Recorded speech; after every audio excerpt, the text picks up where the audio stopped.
galera, Insurecast na área, começando aqui mais um episódio. Eu, Rafael Bruno. E o Rodrigo Arasaki. E hoje mais um convidado internacional, hein, Japinha? A gente tá ficando... Estamos ficando chique, né, cara? Andoni, da Howden. Muito obrigado, Andoni. Boa noite, muito obrigado por me receber. Estou muito feliz de estar aqui com vocês. Muito obrigado, Andoni. Antes de começar esse nosso incrível bate-papo, vamos aos nossos patrocinadores. Se você é do ramo do seguro de transporte, certamente já ouviu falar da Moraes Veleda. Temos o prazer de tê-la como nosso patrocinador. Hoje, a MV é líder de mercado no gerenciamento de risco e prevenção de perdas, sempre utilizando as melhores tecnologias sem deixar de lado a humanização no atendimento e execução de suas atividades. A Moraes Veleda possui uma software house pronta para desenvolver aplicativos personalizados para você ganhar tempo, reduzir custos e potencializar resultados. A Moraes Veleda vai muito além das soluções habituais, utilizando sua experiência de 23 anos para estar à frente das suas necessidades. Lá eles consideram que missão dada é missão cumprida. Valeu, Veleda! Boa. A Mossad foi fundada em 2020 com o intuito de apresentar algo diferenciado no mercado, atuando no desenvolvimento e execução de projetos técnicos operacionais. Seus fundadores possuem larga experiência na área de segurança. Com base nessa expertise, passou a oferecer os serviços de pronta resposta, investigação, acompanhamento logístico, rotogramas, recuperação de veículos. A Mossad acredita que o sucesso está ligado à transparência, ética, honestidade, dedicação e parceria entre o fornecedor e tomador de serviço. Muito obrigado, Mossad! Valeu, Mossad! Conheça a OpenTech, uma empresa que traz com tecnologia soluções para alta performance em gestão logística e gerenciamento de risco. Líder em operações logísticos e intermodais, embarcadores com operações complexas nos nichos de medicamentos, linha branca, alimentos e frigorificados. Conheça a OpenTech pelo Instagram, LinkedIn ou acesse o site opentechgr.com.br. Valeu, OpenTech! E como de costume, mais um livro aqui, Seguro de Propriedades de Walter Polido, da editora Roncarate. Acesse lá o site da editora Roncarate e compre o seu exemplar. Esse entre outros, né? É isso aí. Boa. E galera, antes de a gente começar esse bate-papo aqui incrível aqui com o CEO da Howden, não deixe de se inscrever no nosso canal, deixar aquele like maroto, compartilhar com os amiguinhos, clicar no sininho para receber as notificações. Toda quinta-feira tem um episódio novo no ar.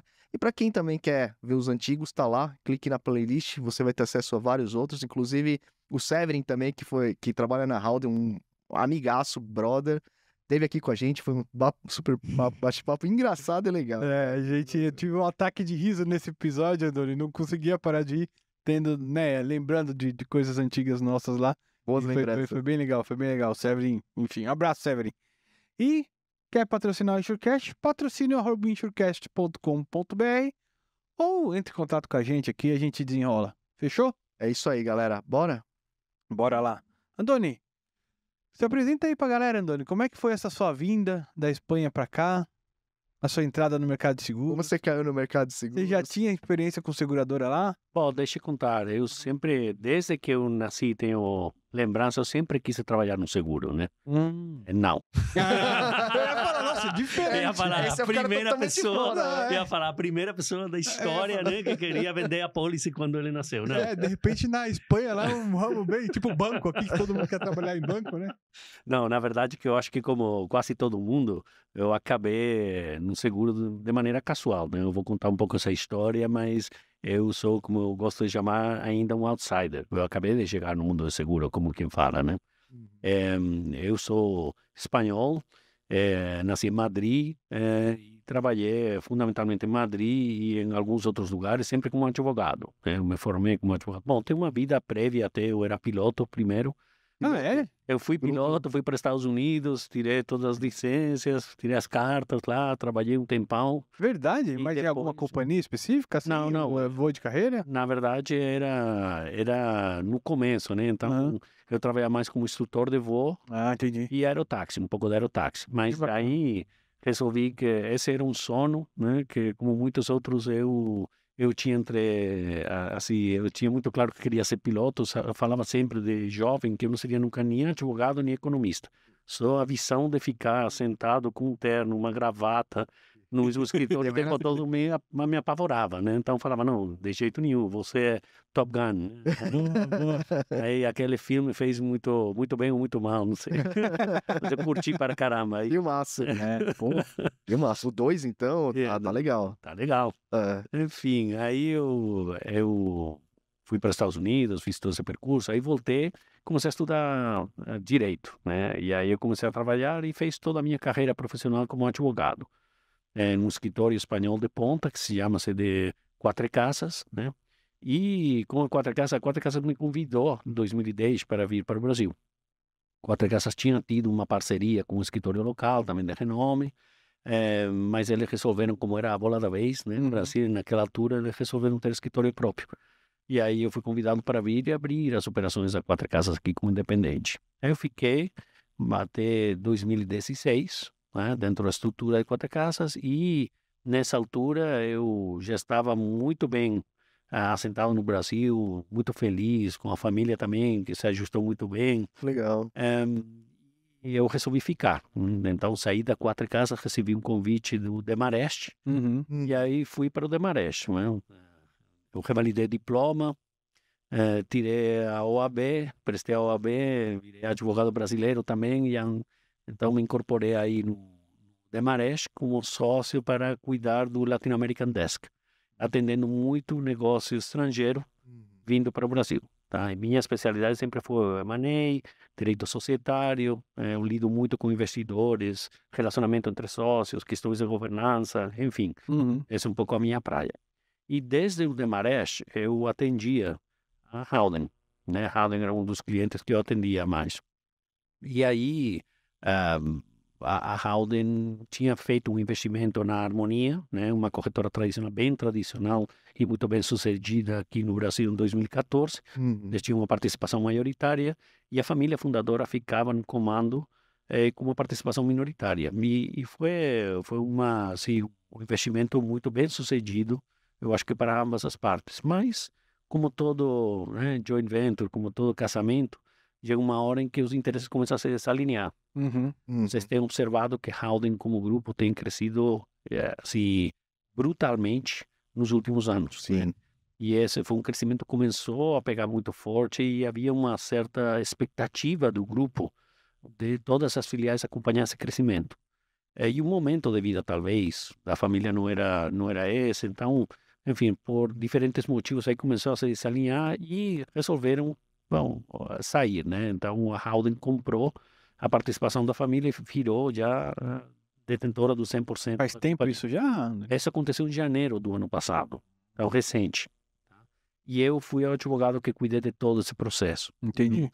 Já quando estávamos finalmente, falando com o responsável CEO, Pablo Borges, e a Sônia Camanho, que são os CEOs da América Latina e da Growing Markets, eu falei, cara, não dá para tocar o Brasil a 9.000 quilômetros de distância. Né? Eu estava pensando que algum deles deveria vir para tocar um negócio. E os dois olharam para mim e falaram, você. Você foi Já que você falou, você tocou no assunto, né? Já que está aqui, né? Já que viemos até aqui. Então, na verdade, que foi assim, me pegou muito de surpresa, mas comecei a pensar, por que não, né? Tenho quase 50 anos, sempre estive no advisory side, sempre falando para as pessoas o que eles deveriam fazer, e de repente fui oferecida a oportunidade de pegar a roda e comandar, né? Uma atenção.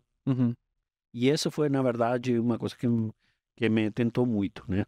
Então, aí eu resolvi, aceitei o convite, falei, cara, vocês vão ter que ter alguma paciência comigo, porque eu preciso entender esse negócio e entender, né, todas as particularidades.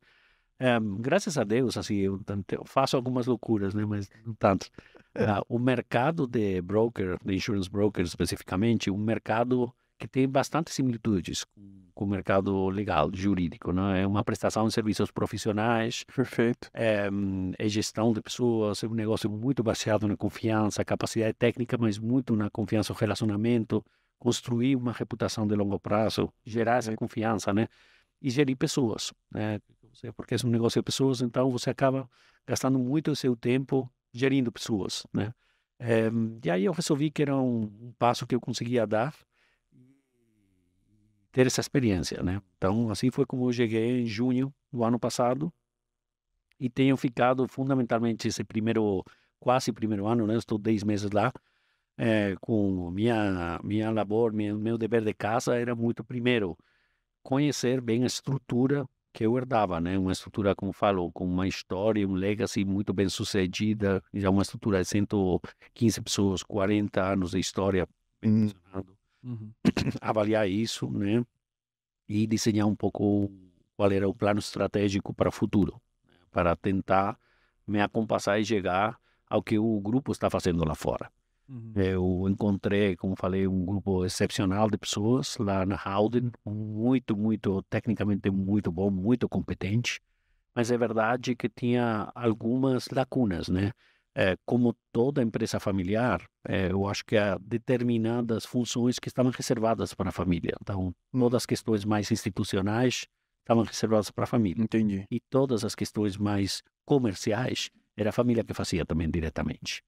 Então, nós temos uma estrutura que é muito forte tecnicamente, um nível de atendimento muito bom, com um nível de retenção de clientes altíssimo.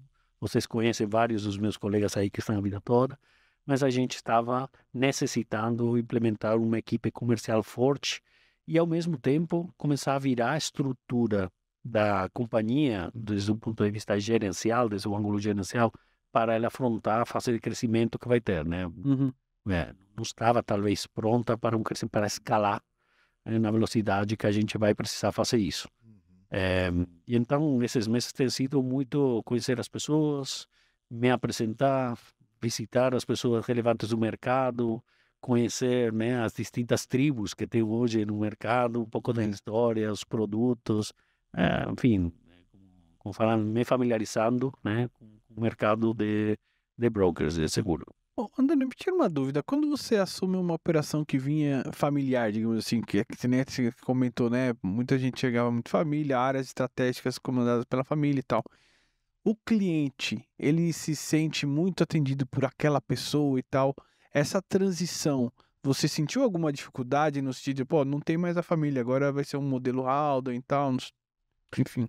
Não, eu acho que sim, claramente tem, né, um vínculo muito mais pessoal, mas a família, como falava, ela tinha uma equipe muito grande, bem treinada. Então, os clientes não tinham tanto vínculo direto no dia a dia com a família. Entendi. Essa saída foi mais tranquila, né? Tá bom. A família, bom, eles ocupavam aqueles cargos de liderança que eles vinham fazendo essas labores institucionais, a representação e comercial, né? Tá bom. A parte institucional eu tenho assumido para mim, eu estou levando, e a parte comercial a gente está, de um lado, mudando o mindset, né? A forma de pensar das pessoas para ser um pouco mais proativas. Todo mundo tem que ser um pouco vendedor na empresa, tanto faz o que ele faz, mas ele sempre tem a oportunidade, né, de falar com orgulho o que ele faz, de saber que ele está prestando um serviço para as pessoas, que ajudam as pessoas. Então, tem que vencer, né, essa tendência que às vezes as pessoas têm de sentir vergonha por vender alguma coisa, né? Você não é vendedor de Bíblia, você não é vendedor de livro. Você vai e explica o que você faz. E se você tem orgulho no que você faz, se você entende muito bem como você consiga ajudar as pessoas, isso passa naquela ponte, gera aquela ponte de confiança que eu estava falando. E, em alguma altura, alguém vai precisar um seguro, vai lembrar de você. Pô, cara com quem eu estava, meu primo, meu filho, meu sobrinho, meu amigo, né? Ele faz isso. Vou perguntar para ele. Então, assim que você vai gerando, né? Então, também tem uma técnica à venda, mas muito é você ter esse mindset. A oportunidade, você nunca sabe onde é que ela está. Então, essa transição está acontecendo com naturalidade. Legal. E as pessoas também gostam de se sentir empoderadas, fazer coisas diferentes, né? Sim. As primeiras coisas que eu fiz foi me entrevistar com muitas das pessoas do time, né? Eu acho que provavelmente eu sentei para falar com 40 ou 50 pessoas individualmente quando cheguei. Legal isso. E perguntando muito o que eu posso fazer daqui para frente. Primeiro, eu me apresentava, eu não sei nada de seguros, estou tentando aprender. Eu normalmente aprendo rápido, mas eu gostaria que você me explicar o que você faz e o que você precisa para melhorar, o que está faltando, o que eu posso... E as pessoas ficam um pouco travadas no começo. Eu vou te dar a opinião, não sei. São pessoas que estão, talvez, a estrutura, né? Não as pessoas individualmente, mas a estrutura está mais pensada para executar. né? Então você dá uma instrução, a galera faz super bem. Agora você começa a pedir essa proatividade e é uma mudança de mindset que as pessoas têm que ganhar confiança, saber que não é uma armadilha, Uhum. né? Que eles estão tendo essa oportunidade de crescer. E isso faz parte, eu acho, de um entorno de trabalho muito da Howden, em que ela busca ter esse espírito empreendedor nas pessoas, né? Não. E acolher. Então, a Howden tem muito isso no DNA. As pessoas, Howden cresceu comprando operações onde os executivos que eram donos viram executivos finalmente. Eles têm uma participação na companhia. Eles vão crescendo aí sem perder esse vínculo, né, esse olhar de dono, Uhum. essa proatividade, essa gana de contribuir. Nossa. Legal essa cultura, Andoni. E deixa eu perguntar, como você já conhece o Brasil há tanto tempo, né? E morou, né, nasceu num outro país, e muito pela essa questão da proatividade, da pessoa destravar para poder, né, ser dono do seu negócio e vender o seu produto, eh, tem diferenças entre culturais, assim? Porque, assim, eu imagino que todo mundo fala, assim, né? O brasileiro ele é mais solto e tal, assim.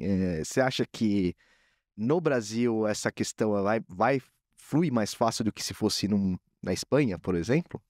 Olha, decididamente temos diferenças culturais, muito mais do que ele aparenta numa primeira impressão.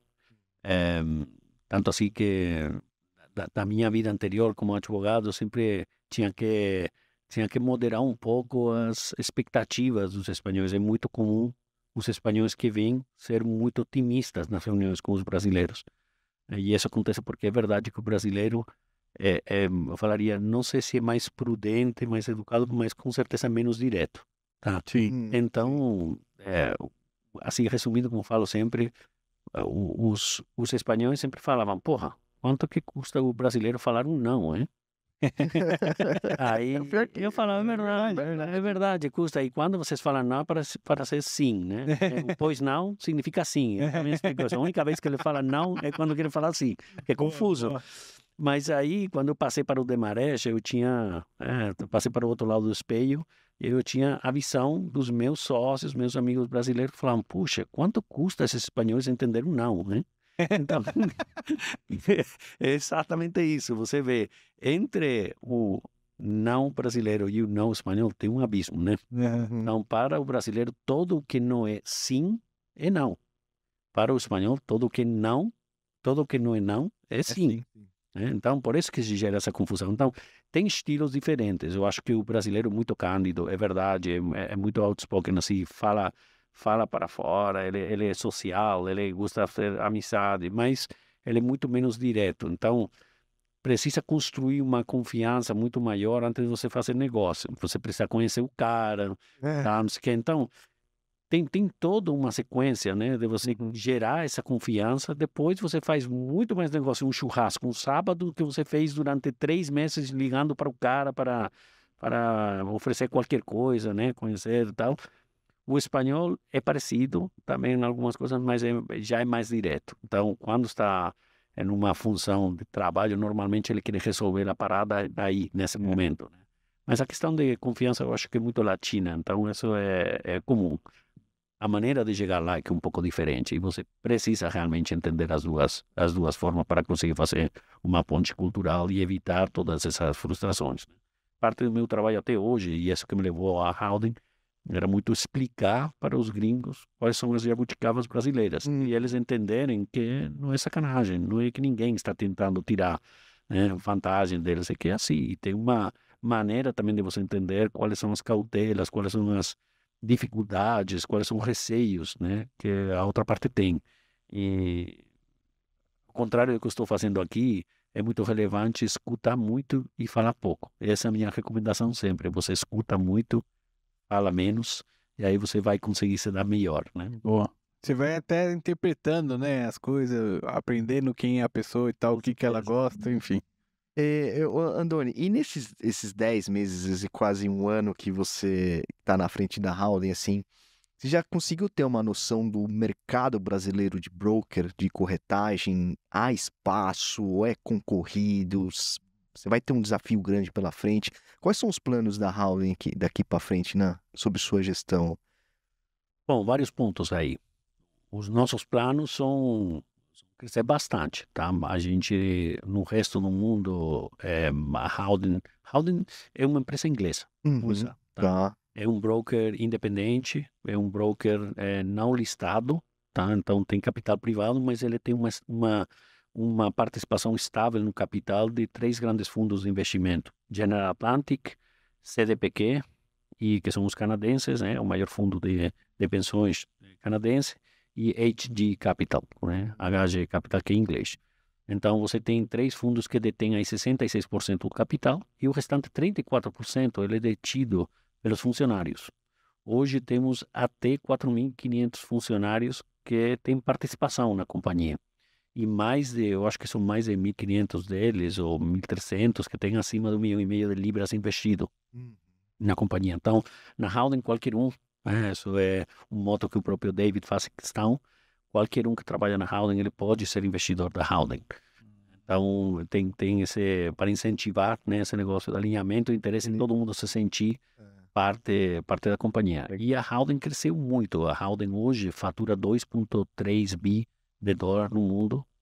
Ela está presente em muitos países e ela cresceu muito sobre a base de um DNA que nasceu muito de apoiar em financial lines, em linhas financeiras, né? É o próprio David Howden, ele começou a história. David Howden é muito legal também, mas essa guardamos para outro dia, né? Sim. Ele começou e tem um vínculo com a América Latina porque o avô dele chegou aqui também no Rio, num barco. Ah, é? Ele já tinha uma corretora lá atrás. Então, o David, ele chegou aqui, ele passeava de mala vendendo a pólice, né? Um cara que vendia Caramba. E&O. Mas, enfim, isso é muito no DNA da Howden. Então, e isso cresceu através de aquisições, mas também muito organicamente.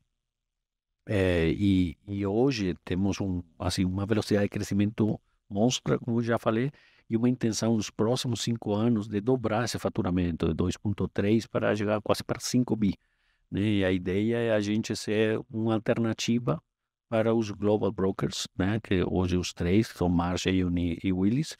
A gente hoje já tem um tamanho maior do que a JLT era quando foi adquirida pela Marsh, tá? Então, a Howden cresceu muito. Uhum. E no Brasil, por essas questões que eu falei, né, divergência, ficou um pouco atrás.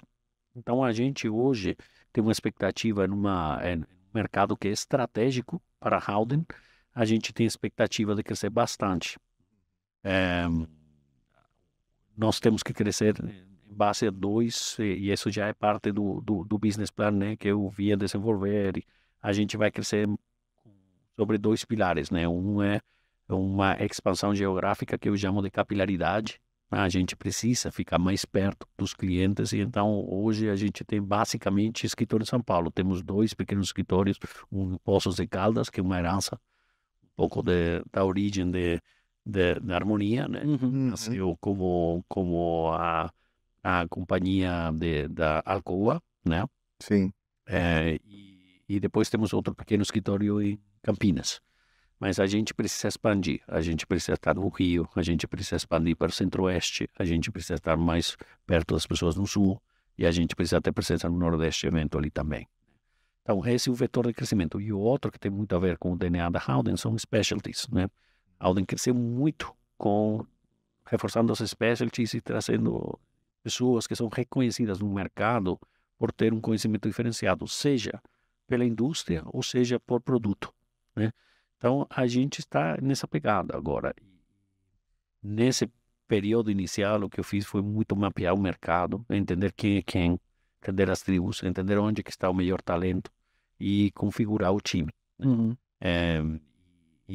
Assim, tem muito trabalho por trás, as pessoas ficam expectantes, né, com ansiedade, o que vai fazer, por que não faz já?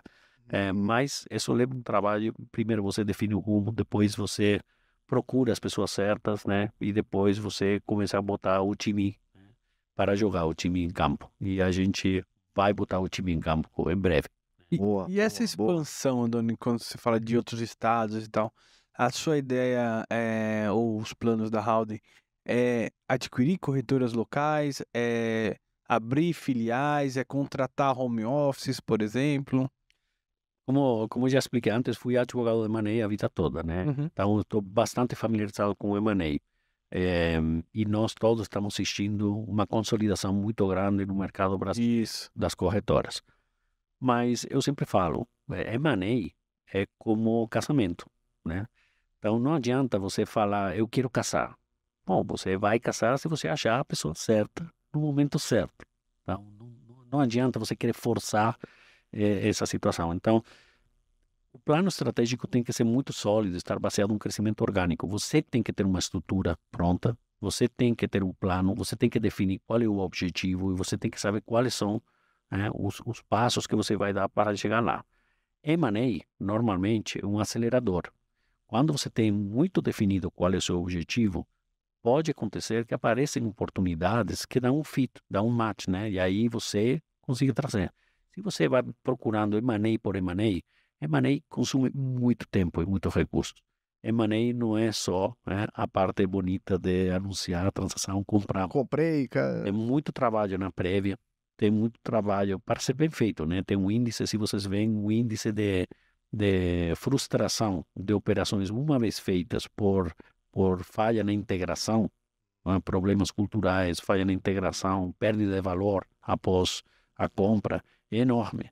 Então, para você realmente conseguir sair bem sucedido de um processo de M&A, você tem que fazer muito trabalho prévio.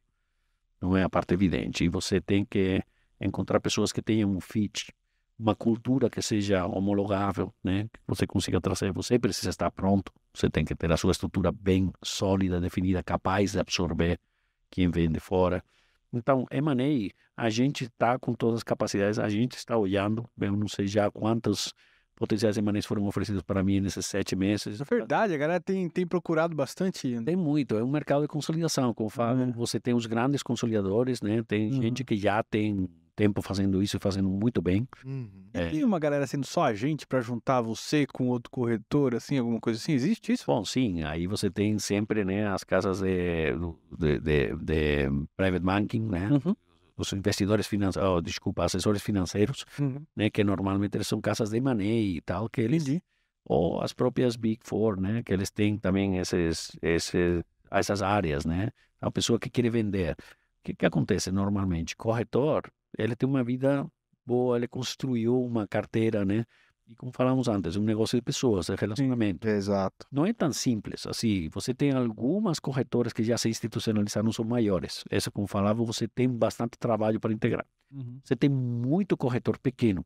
Normalmente, o corretor pequeno, ele vai chegar a uma altura em que ele não vê que tem um plano de sucessão. Bem porque os filhos não querem mais, bem porque o cara já está próximo à aposentadoria. E se ele não traspassa aquilo vai esfarregar, perde todo o valor, a vida toda. Então, ele tem vontade, ou essas corretoras um pouco menores, eles têm vontade de transferir e capitalizar essa venda.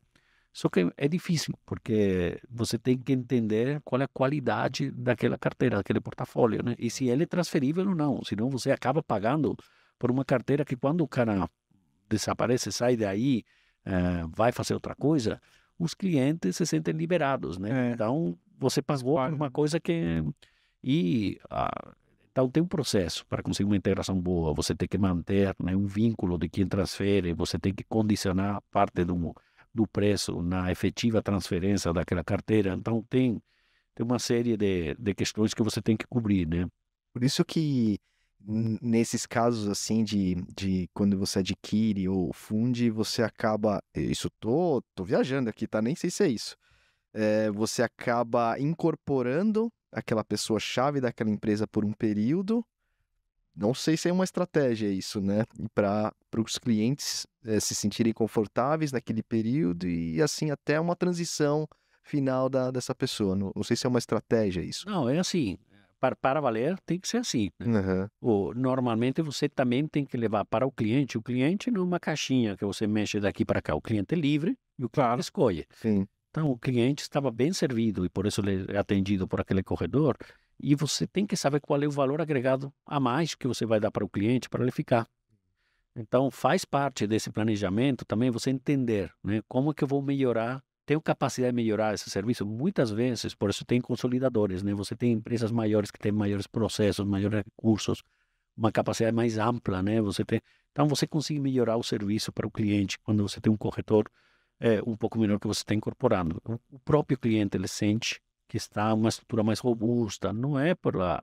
Assim, se ele estava lá, ele estava feliz com o corretor que atendia ele. Então, Uhum. não é uma questão de que o corretor anterior não fazia bem. Mas se ele fica lá para fazer uma transição tranquila durante um tempo, e ao mesmo tempo você consegue, com a nova estrutura, te prestar um melhor serviço, mais completo, mais abrangente, mais rápido, mais tecnológico, né? Então, normalmente você consolida. E aí faz sentido. Uhum. Então, eu sempre falo, as pessoas, quando eu cheguei, a gente tem toda a condição. Nós fizemos o ano passado 31 operações de M&A no mundo todo. Nossa. A gente tem uma área de M&A muito forte. E parte da minha vinda para cá também era ajudar com as operações de M&A e esse processo de profissionalização que a gente tem no grupo. Eu, além de ser o CEO para a Operação Brasil, eu sou também General Counsel para a América Latina. Então, a gente tem operações hoje na Colômbia, Chile, México, e em breve teremos algum outro país também, além do Brasil, né? Então, eu lido bastante também com o relacionamento com os minoritários e esse processo que o grupo está envolvido de fazer um roll-up que se chama, que é levar os minoritários que hoje participam das sociedades em cada uma dos países, né, movê-los para que eles participem na matriz. Então, eles mantêm uma participação no grupo, mantêm uma participação no negócio, mas você tem um controle absoluto da filial para conseguir implementar sinergias, implementar algumas mudanças que são necessárias para o mercado e os clientes perceberem que você é um grupo, né, do porte dos Big Three, né, que consiga entregar Perfeito. tudo aquilo. E até eu acho que existe uma carência nesse sentido, né, Andoni, de opções multinacionais, especialmente para empresas brasileiras que querem administrar os seus seguros a partir daqui em países latinos ou, enfim, seja onde for que eles tenham operação. Vocês enxergam essas empresas brasileiras dentro dos seus potenciais clientes? Vocês trabalham produtos para isso? Enfim, opções, na verdade. Claro, não, sem dúvida, sem dúvida. Brasil, eu sempre falei, é um país mais herbívoro do que carnívoro, né? O Brasil é mais um país receptor de investimento estrangeiro. As empresas vêm, né? Porque o Brasil é um país enorme, mercado bastante grande, mas com umas características muito particulares. Então, isso e o sistema tributário que também não ajuda, né? Perfeito. Então, o sistema tributário não só não ajuda para quem está aqui, que é difícil, mas também não ajuda as empresas a se externalizar. Esse é um dos motivos pelos quais não tem tanta externalização, né, de empresa brasileira indo para fora. Só aquelas que são muito grandes que precisam buscar diversificar mercados. Mas, lidar com o risco cambial, né? O real não é uma moneda também muito forte normalmente, então ele gera aí uma incerteza para o investidor, o sistema tributário. Então, com isso eu quero falar que não é tão comum as grandes empresas brasileiras indo para fora, mas tem sim. E, logicamente, para essas empresas a gente trabalha para algumas já. A gente tem aqueles planos globais, a gente consegue acessar os hubs internacionais, Miami, Londres, Lloyds, enfim, a gente é na Ásia também, né? E a gente tem essa facilidade, né? Nós temos nossos especialistas que conseguem, né, entregar soluções que não estão disponíveis no Brasil. Às vezes, suprir, né, a falta de capacidade local com capacidade internacional que está aberta nos outros mercados. Às vezes, trazer para cá, que é muito do DNA também da Howden Inovação, trazer produtos novos, né? E a gente vai sempre buscando, né, quebrar barreiras e ser inovadores. A ponta de lança disso está muito em Londres, né? E a gente daqui espera, né, conseguir pegar carona, pegar alguns desses produtos e tropicalizar. Até agora, como eu falo, estou há 10 meses, então estou ainda me familiarizando muito com os produtos também que tem. Graças a Deus, não sou eu quem vai virar o super especialista em seguro, não é a minha missão, né? Não serei eu que da noite para o dia vou virar o cara reconhecido por saber muito seguro, né? Mas sim quem tem uma visão estratégica, como falei, para trazer as pessoas adequadas, o projeto de Howden decole e realmente se coloque em pouco tempo no lugar onde ele deve estar aqui no Brasil, concorrendo com os Big Three. Vai. A Howden tem pessoas maravilhosas lá, profissionais, excelentes que a gente conhece de mercado. E Andoni, um pouco mais destrinchar essa questão da sua especialidade, M&A. Uma pergunta assim, M&A pode ser considerado algum tipo de investimento ou não? M&A são as iniciais para mergers and acquisitions, tá? Que são fusões e aquisições. E é uma maneira de se referir a aquisições, né? E que são investimentos, claro. Tá? Então, normalmente, quando se fala de M&A, tem muito a ver com esse investimento adicional, não tanto orgânico, né? Quando você tem um crescimento orgânico, significa que você está crescendo pelas suas próprias pernas, trazendo pessoas, o próprio crescimento do negócio, ele alimenta, né? Você vai desenvolvendo pessoas internas ou trazendo pessoas individuais, fazendo cherry picking, né? Contratando uma outra pessoa e vai crescendo com a operação. Quando você faz um M&A, o que você faz normalmente é integrar uma outra estrutura. Você compra uma outra corretora ou compra uma equipe grande, né, que sai de uma corretora, que a Marsh fez com a JLT, o que a Ion tentou fazer com a Willis, né? Essas são operações de M&A. Tem outras operações, claro, de M&A menores. A própria Alper, que estão falando de consolidadores, com o amigo Couto, ele está fazendo um trabalho fantástico consolidando o mercado. Né? Nós temos outros concorrentes também, que recentemente vocês estão escutando, o mercado está bem movimentado, né? Tem várias operações que estão... Mas é isso, as operações não são simples, né? Você tem que olhar muita coisa. Você está pagando por um business, basicamente, que você compra, quando você já tem uma estrutura própria, você está pagando pelo talento que você adquire, e você tem aí uma labor importante de depuragem, sabe, gerir talento para integrar. Então, você está comprando um portfólio, uma carteira de clientes. Então, esse mundo tem a complexidade do relacionamento pessoal e tem também a complexidade que é muito comum os producers, né? Você tem muita gente que tem negócio próprio que ele se pluga em uma outra corretora, subcontrata todo o trabalho da corretora e eles mantêm o relacionamento com os clientes. Então, você está olhando para uma corretora que tem, né, um balanço, que tem uma receita e talvez a metade daquilo não é deles, né? No momento que você compra, se você não acertou com os producers que tem lá, de repente você pode ficar com metade do negócio que você pagou, né? Então tem suas complexidades. E uma curiosidade, você falou que você compra, né, os negócios, mas também os talentos. Num processo de M&A, chega a ser avaliado as pessoas que estão ali, que é o currículo, enfim. Sem dúvida. É mesmo? Sem dúvida. Você tem um processo muito importante de definição que se chama de key people, né? Quem são as pessoas que realmente sustentam aquele negócio?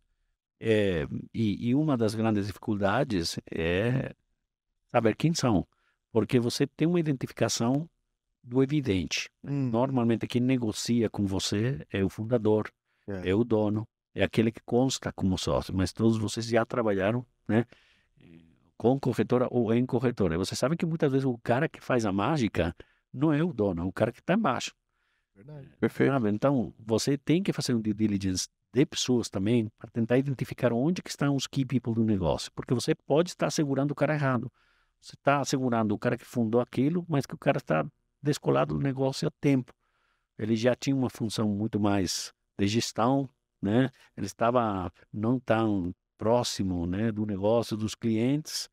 Você assegurou o cara lá, um contrato para ficar com você, fazer a transição por 5 anos. O cara que estava embaixo, ele não recebeu nada e ele recebe uma oferta concorrente, vai embora. A gente, em Howden, não no Brasil, mas como grupo, falo que assim, a gente, o grupo, eu não estava aí, então posso falar aí sem medo a ser não modesto, né, a ser arrogante, mas Howden tem que reconhecer que teve muito mérito como ele fez as coisas, estava pronta, né? Mas ela também teve uma sorte. É uma combinação das duas coisas. Ela estava no momento certo, no lugar certo.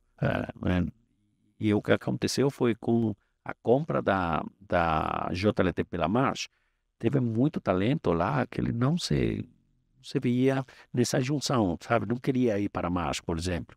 Isso aconteceu no mundo todo. A gente acabou recebendo mais de 500 executivos no mundo todo Nossa, Caramba. naquele movimento, né, que vieram. E são pessoas que vêm e vêm com o negócio dele. perfeito. Exato. Então, isso ajuda o crescimento demais.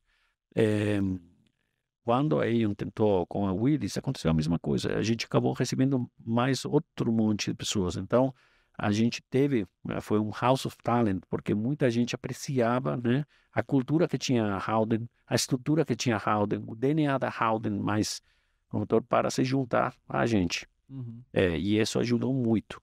E também os mercados, né, acabam por não olhar com muitos bons olhos essa concentração. Pensa que como consumidores, né, afinal, eles são nossos fornecedores, mas nós somos os clientes deles, né? Perfeito. Uhum. E eles não viam com muitos bons olhos esse movimento de concentração, cada vez ficar mais dependente de poucas corretoras, né?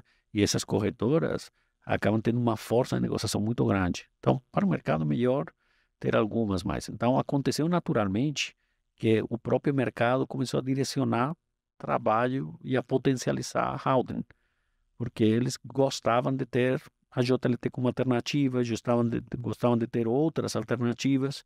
Então, quando uma delas foi absorvida e a outra aparentava que ia ser absorvida, a Willis pela Aon, os mercados mesmos eles começaram também a potencializar a Howden. Então, por isso eu falo, você tem que estar no momento certo, você tem que ter, né, essa credibilidade para os mercados pensar que você é um cara que eles podem investir, mas a gente também se beneficiou de algumas ondas do mercado que ajudaram a gente a crescer, né? Então, Você sabe que eu participei de uma fusão uma vez de duas empresas grandes, onde o marketing interno era assim, 1 mais 1 igual a 3. Ou seja, a gente se juntou e vamos ainda tomar o mercado, digamos assim. Só que o tempo passou e 1 mais 1 virou igual 1,5, 1,2, 1,3, enfim, se perdeu muito o mercado. E uma das coisas, e aí, opinião pessoal, né, que eu atribuo muito isso, na verdade, duas coisas. Primeiro, saiu muita gente naquela fusão, muita gente que nem você falou, muitas pessoas chaves saíram para o mercado, né, foram contratadas por outras empresas, e também a falta de organização interna de passar a mensagem claro. Quem que é essa nova empresa agora? Quem que é, sabe? Se ficou duas empresas totalmente diferentes atuando em conjunto, que talvez o mercado não enxergou muito bem. O que você acha disso? Você acha que tem essa questão também, Andoni? sem dúvida, como eu falava, M&A é um negócio complexo. Não é fácil, e não é fácil fazer bem, porque, como tudo, você requer muito esforço, muito conhecimento técnico, muito tempo para dar certo, tá? E tomar algumas decisões difíceis. Às vezes, o M&A ele responde a uma direção da liderança que eles como vetor de crescimento. Vamos fazer um M&A, é o que eu falava antes. E aí, vamos comprar um cara que tenha um faturamento grande. Só que as culturas são completamente diferentes. As estruturas são completamente mesmo. diferentes. O cara correu para fazer isso, ele fechou o negócio dele e aí falou, e agora? Você vira, RH você vira. Mas o que eu faço com essa gente? Onde que vamos colocar? Não temos espaço físico. Se todo isso, como eu falava, se todo isso não é bem considerado previamente, você começa a ter problemas. E você pode perder muito valor. Você pagou por uma estrutura que quando você suma não é 1 mais 1 igual a 3. Isso é o ótimo. E tem a maneira que faz isso. Quando você sabe fazer maneira, quando você procura o match certo, aí você consegue, porque você identifica sinergias de antemão, você já prepara, está listo, né? Tem todo aquele action plan que vem antes, durante e depois para dar certo, fazer uma integração adequada, né? Aliás, esse é um dos pontos também que eu, como profissional de manejo, estava com muita vontade de fazer, porque eu, como advogado, sempre participei muito da fase intermediária, né? Você tem toda a parte inicial, que é a parte de interesse, quando as pessoas que estão dirigindo isso se encontram, falam, oh, vamos juntar, vou te comprar, você tem interesse em vender. Essa é uma parte muito legal, é muita exploração. Mas aí, cara, de cada 100 conversas, uma que dá certo. É. Né? Então, você tem muito essa fase que você tem que explorar, e depende muito da ansiedade que você tenha. Nós, como advogados, dificilmente participamos dessa fase. Depois vem a fase, uma vez que tem um engagement de negociação e formalização da operação. Aí os advogados viram protagonistas, né? Faz o due diligence, negociam os contratos, assessora, estrutura, tudo mais. Aí fecha e o advogado some. Quem fica para os executivos fazer toda essa integração. que é uma parte fundamental do processo. É verdade. E essa é uma parte que eu gosto bastante, eu acompanho, eu tenho lido bastante, eu acompanhava os meus clientes para saber como que ia, né, os processos, e então acompanhando, mas nunca era uma parte que eu não estava muito focado, não tinha tido a oportunidade de comandar assim. E eu acho que conhecimento e experiência são um grau para conseguir, né, fazer essa integração de uma maneira certa. E o momento da Howden, nesse momento de crescimento, de muitas, eu tinha certeza que eu vou ter oportunidade de também comandar essa parte, né, e fazer uma diferença nessa parte da integração. Mas tem muito a ver, não é mágica, é complexidade e técnica, né? Boa.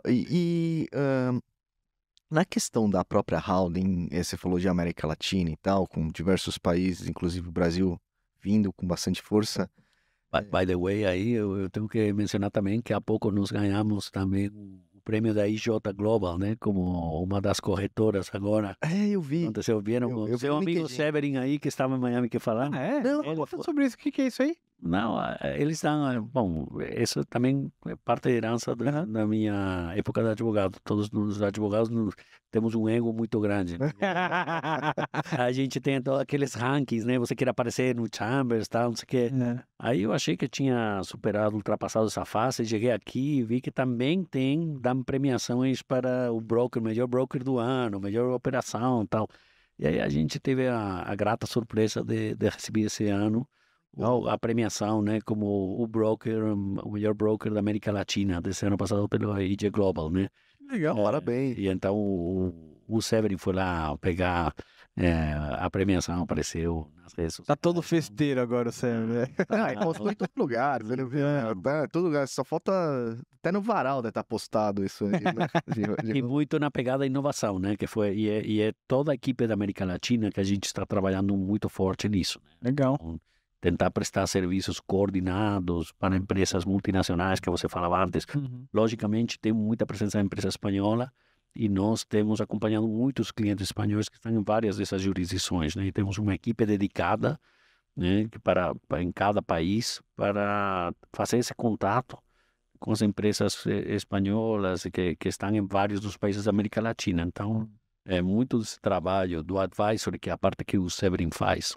É verdade, é bem legal. Essa parte foi que nos levou lá e que, segundo, né, os juízes lá, foram critérios determinantes para a gente ser considerado como um novo entrante mais fresco, mais diferente, né, do tradicional. Não, É que foge ao seguro, desculpa até, foge ao seguro, não é só seguro ali que o Severin tá fazendo, né? Todo um negócio assessoramento pro cliente final, cliente, né? isso. Faz todo um trabalho, entrega pra ele os pontos, e isso eu só tinha ouvido falar da Howden fazendo isso. Cara, assim, meu processo de aprendizado da indústria do seguro e onde que está a nossa proposta de valor, eu tenho feito bastante isso, observado, né, como que os times se preparam, como os times apresentam para os clientes, para entender onde que está a nossa proposta de valor, onde que a gente consegue se diferenciar.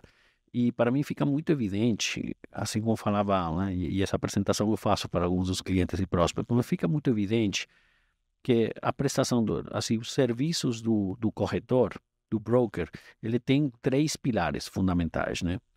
Tem um pilar que é o mais a ponta do iceberg, que eu chamo, né? Que é a contratação, seguro. Aí, cliente desavisado normalmente liga para a corretora, tá vencendo aí a pólice, veja aí qual é o preço que você consiga. É pouco que você consiga fazer aí, né? Você tem toda a regra, o cara colocar 3, 4, 5 brokers concorrer, acabou. O cara se deu um tiro no pé. Não tem como melhorar essa posição. Eu sempre falo, cara, essa parte que é a negociação do preço é a parte de menor valor acrescentado. Essa é a parte onde a tecnologia B2C especificamente está progredindo mais, os comparativos, os preços, a automatização dessa intermediação com as companhias de seguro, reasseguro diretamente, porque isso é cotação. E tem muito pouco. O valor realmente é agregado na fase de preparação, na prévia. Você precisa entender muito bem qual é a atividade do cliente, onde que mapear os riscos, onde que estão os riscos, como que aqueles riscos podem ser tratados da melhor maneira. Tem alguns que você vai conseguir transferir via polícia, tem outros que você vai ter que conviver. Tem outros que pode mitigar antes de transferir ou conviver com eles parcialmente. E depois você tem que conhecer quais são as soluções que estão no mercado para você conseguir apresentar uma solução muito particular, né, para ele, em função das opções que há. Então, essa primeira fase está muito embaixo da água. Os clientes não enxergam até Né? eles não conseguir você dar a oportunidade de você fazer isso. Muitas vezes, quando chega, eu falo, cara, nessas circunstâncias, a gente vai conseguir te dar um preço, mas pensa que isso está longe do melhor que eu conseguiria te dar. Se você me ajudar a te ajudar, né? Eu Sim. preciso que você me envolva antes, eu preciso te explicar como funciona, eu preciso uma carta de nomeação, eu preciso trabalhar nessas condições. E aí você vai obter um seguro melhor. E o terceiro pilar é o que vocês falavam também, estavam falando antes, que é o atendimento no caso sinistro. Aí é quando você fideliza de vez É. o cliente, quando Exato. você testa, né, aquelas coberturas que você vendeu, aquele planejamento que você fez para tratamento de risco. Então, dessas três, quase todas as pessoas falam muito da parte central e a parte menor valor acrescentado. É a É. menor. Pode ter uma outra vez que você, depende do seu leverage com as seguradoras ou de outras questões, né, você consiga alguma condição um pouco diferenciada. Mas aí, cara, é todo mundo igual, né? Aí tem muita pouca diferença. É mais na fase um está embaixo da água e que as pessoas têm que dar essa oportunidade. E na fase 3 que graças assim, se você tem sorte, não experimenta, mas se precisa experimentar, você tem que estar pronto para conseguir entregar, né? Né? Verdade. Não, eu acho que assim, essa parte do sinistro é fundamental, porque assim, se a parte um não estiver bem feita, o trauma aqui é muito grande, né, Andoni? Então, às vezes que eu percebo assim, até em conversas e tal, é que às vezes tem algumas coberturas específicas lá e tal, que ninguém se atentou que a maior necessidade do cliente ali não está coberta. Porque, enfim, não foi pensado para aquilo, a gente não tinha desse determinado risco, é um risco emergente que ninguém pensou, enfim. Eu acho que essa parte da consultoria vai muito nesse sentido, né? Aí é que a diferença entre não só capacidade, sino experiência faz muita diferença. Um cara que é experiente, um cara que consiga antecipar esse risco. Então, essa parte de consultoria que o Severin tem experiência, ele, como vocês sabem, já passou por várias funções. Então, ele já esteve no lugar dos bancos, avaliando aquilo. O que precisa ter para ele ser financiável, para ser bankable, né? Para Uhum. conseguir entregar financiamento. Mas se não é para banco, porque não tem financiamento de banco, para o investidor é a mesma coisa. O investidor, exato, o investidor pode não ter a sofisticação do banco porque ele não faz isso repetidamente. Mas se ele tem um bom assessor, ele vai ter exatamente a mesma aproximação, sabe, a mesma visão que o banco tem quando vai financiar um negócio, que o banco faz por repetição. Ele fez tantos e tantas vezes que ele já sabe o que dá e o que não dá. Então, essa é a labor do advisory, né, que eu falo, quando você tem pessoas que são experientes, pessoas que têm uma capacidade, um conhecimento diferenciado, eles poupam muito tempo e eles conseguem que essa frustração, essa dor do final se minimize, né, porque Perfeito. ele já passou por tudo isso. Tá tudo muito bem mapeado. Para você, obviamente, a primeira vez que você contrata para qualquer projeto que é novidade para você, ou que você nunca teve problema, porque você não está no ramo há muito tempo, e estou falando de qualquer atividade industrial, ou econômica, né? Você obviamente não tem capacidade de pensar todos os riscos. Está sentado aí para isso, né? Nem todo mundo tem um risk manager. Então, tá lá, você faz para o evidente e se você não tem um assessoramento bom, voltamos aí àquele primeiro pilar, né? Sim. Alguém te ajudando a identificar os riscos, você vai ter surpresas negativas, vai aprender na dor, né? Seguro se aprende muito na dor. As pessoas vão só ter a noção depois que aconteceu o sinistro e não teve aquela cobertura, ou se tivesse um assessor que tivesse olhado todo o planejamento dele, o processo dele, talvez ele não teria essa... Ou contratando um bom assessor, aí você percebe, porque quando você senta com ele, o cara começa a te explicar, fala, Vai te puxa, é identificar. verdade, opa, Aprende com a muito bem. experiência dos outros, né? Com as Exato. dores que os outros já passou, enfim. Vai ser inteligente. Então, é que você comentou, e esse tipo de serviço, de assessoria tua é sensacional. Mas isso me leva a pensar que a Howden, ela vai... Porque isso funciona muito com grandes riscos, né? Com grandes clientes. A Howden, ela vai se dedicar muito a partes de grandes riscos ou não? Vai pegar um nicho de pequeno, middle market? Olha, a gente tem, a vocação nossa é cada vez fazer mais grandes riscos, tá? A gente tem os specialties, nós temos a nossa estrutura de reasseguro aqui também. Então, a gente sim tem um foco em grandes riscos. Porque é aí que a gente consiga também entregar uma proposta de valor mais diferenciada com as nossas capacidades internacionais. Mas, obviamente, a gente tem também uma estrutura aqui e nos outros lugares a gente vem construindo a holding da baixo, tá? Dos basics, né? Sim. Então, a gente entrega soluções para todo o mercado. A gente não renuncia ao SME, a gente não renuncia à empresa tradicional. A gente faz isso e a gente vai crescer. Respondendo aí, retomando uma das perguntas do Rafa no começo, o mercado brasileiro do seguro, o mercado que ainda tem um potencial enorme, enorme. Quando você enxerga mercados mais desenvolvidos, Estados Unidos, Europa, e você vê a penetração do produto securitário, você enxerga aqui que tem aqui no Brasil, muito é falta cultural, né? Obviamente que isso vai acompanha o desenvolvimento econômico das próprias empresas, mas tem muitos que falamos de aprender na dor, né? Saber que tem um produto e que faz sentido você investir. Tem que ter uma oferta por parte do mercado, as seguradoras, né, de produto que faça sentido, porque talvez se você não tem uma massa suficiente para comercializar um produto, aí acaba não fazendo muito sentido, né?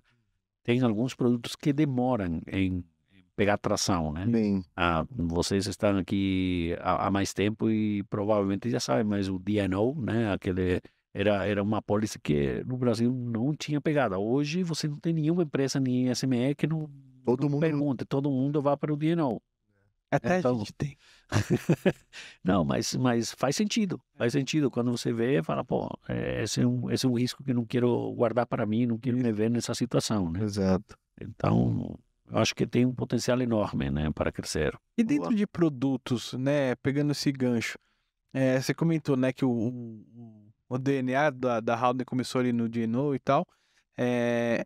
O que você vê pro Brasil, assim, no futuro da Howden? Vocês têm algum ramo que vocês querem investir mais, enfim?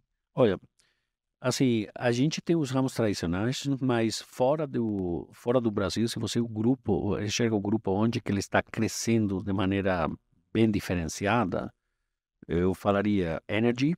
A gente tem aqui o Severin, temos uma equipe de energy boa, e vamos reforçar. A gente é muito, muito relevante em cyber. Eu acho que cyber é uma parada que realmente chegou para transformar também a experiência do seguro, né? Cyber virou uma jornada seguro que está reeducando muitas pessoas. Perfeito. Porque o cyber, como vocês já conhecem e têm escutado, o cyber passou de ser uma questão de se eu vou ser atacado ou não. Quando? Quando, é isso aí. É quando, né? As próprias seguradoras no mundo todo eles estão entendendo como precificar, como lidar com isso, como desenhar o produto. Mas cada vez é mais evidente que é necessário. Você não pode guardar para si próprio. E basta ver, né, todos os eventos que tem. E Brasil, querendo ou não, o Brasil que está altamente tem muito uso de internet, muita digitalização, né? As empresas tem aqui no Brasil, acho que é um early adopter de muitas das tecnologias que vêm de fora. Então, você vê, né, talvez pela falta de infraestrutura hard, né, dura, todo o que é desenvolvimento de negócios na rede e virtuais, eles têm um desenvolvimento e uma pegada, uma atração muito grande. Então, eu acho que é um campo fértil também para isso, né? Mas, então, cyber é também E eu acho até que o cyber vai ser um que vai demandar muito especialista sem dúvida, até atrair a confiança da seguradora naquele seguro, né? sem dúvida. Para vocês convencerem, enfim. E depois tem também um que fora, tem uma pegada muito forte e tem muito a ver com o que eu fazia, que é o seguro de money, né? Um seguro que aqui ainda não pegou tração. Foi até no Demarest, a gente ajudou a IG registrar na SUSEP, né? Verdade. No primeiro produto. E tem tido algumas tentativas, né? De oferecer. Agora tem algumas seguradoras que estão desenvolvendo produtos um pouco mais específicos, mas eu acho que assim, esse ainda vai demorar um pouquinho, mas eu acho também que eventually, né, em algum momento ele vai pegar. E Brasil é um país que tem muita atividade Perfeito. de maneio. Então, com certeza, eventualmente isso vai ser, em E só alguma por altura... curiosidade, o que cobre basicamente esse seguro? Bom, esse é o problema, né? Normalmente, quando você contrata um seguro de maneira, parte da negociação que você tem, né? Qual é a responsabilidade do vendedor? Quando que ele vai responder, né? Se aparece qualquer negócio lá, você comprou e de repente tem uma fiscalização tributária, o cara não pagou imposto, o Entendi. cara não fez alguma coisa certa, ou tem uma demanda trabalhista, né? Uhum, Isso que se chamam passivos, né? Então, entendi. você tem alguns passivos que você, quando faz um due diligence, identifica. Você já sabe que está um risco lá, Uhum, né? Ainda não se materializou porque ninguém entrou com a demanda, mas tá o ali. risco está aí e você já viu. Então, normalmente o seguro de money é um seguro que cobre os passivos ocultos, ou seja, aquilo que ninguém viu. Então, se você já viu, ele cai dentro das exclusões. E é isso que dificulta. Na Europa e nos Estados Unidos, ele tem evoluído porque tem se combinado com outros produtos complementares, né? Então, agora tem seguros para riscos conhecidos. Aí é meio que um multirrisco M&A, né? Você tem a pólice normal para riscos não detectados. Aí você tem as apólices para cobrir certos riscos. Fundamentalmente, estamos falando de risco tributário, de risco de propriedade, né? Titularidade de propriedade e risco ambiental, né? São 3 riscos que dá para cobrir com produtos que lá fora tem e aqui ainda não.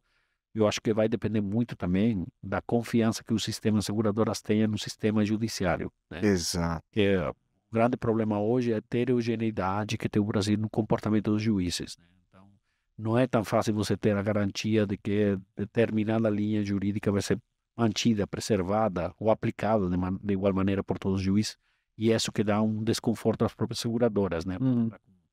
Mas aos poucos vai se evoluindo nesse sentido e é uma tendência global, né? Você não vê uma única operação nos Estados Unidos, na Austrália, na Europa com private equity, por exemplo, que não tenha um seguro M&A.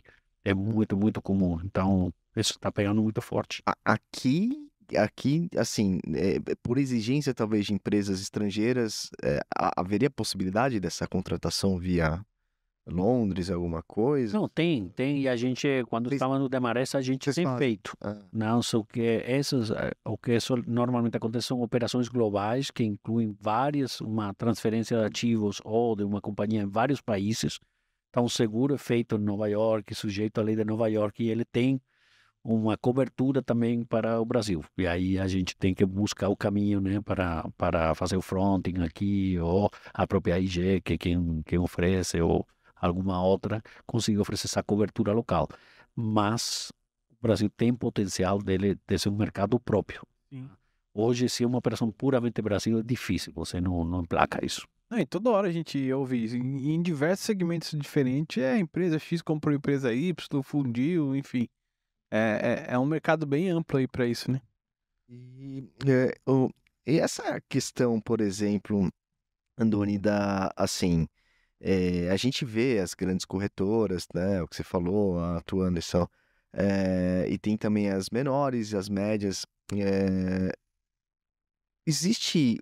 há uma preocupação em termos de concorrência nessa parte de grandes riscos, de que vire, eh, assim, é uma coisa assim, mais opinião, perspectiva futura, se as corretoras podem fazer com que as taxas diminuam bastante ou não, na sua opinião? Como que você vê isso? Concorrência é sempre boa para o cliente, né? Só que aqui, no mundo de seguro, a corretora não é que marca o preço, É, a seguradora, né? Então, realmente, essa concorrência tem que existir entre os mercados, entre essas seguradoras. Uhum. Você tem que produzir, ter um apetite, né, de risco.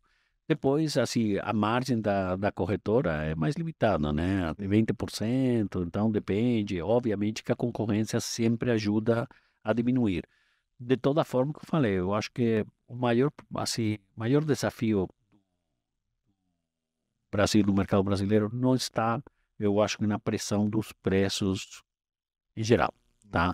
Ela tem um tamanho, então precisa ter capacidade, assegurar capacidade suficiente para atender o mercado. Hoje o mercado é pequeno ainda, como eu falei, tem uma penetração relativamente pequena, então tem um potencial de crescimento muito grande.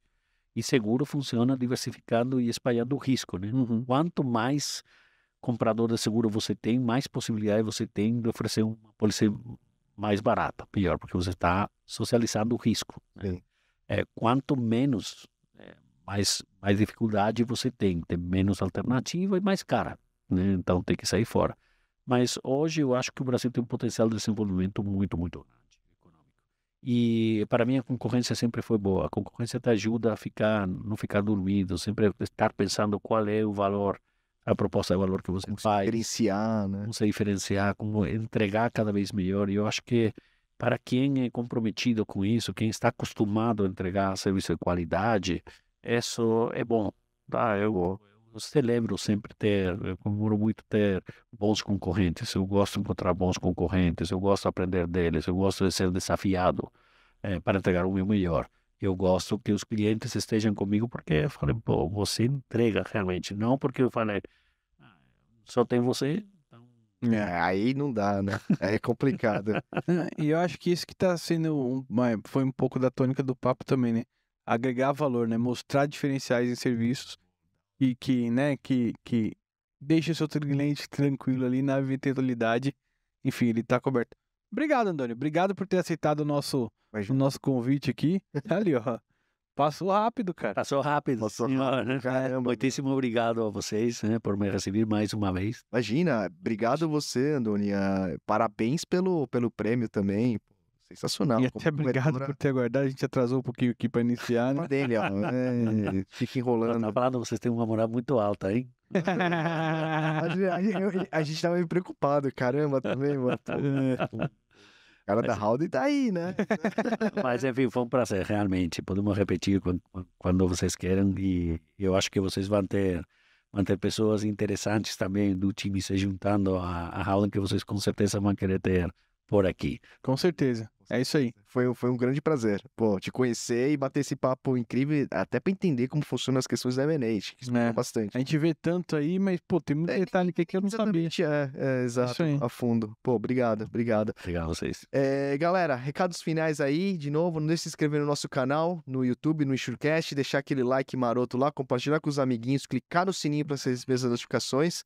Assistir essa aula aqui que o Andoni deu aqui pra gente e sobre a própria corretora que tá vindo aí com tudo, com propostas diferentes.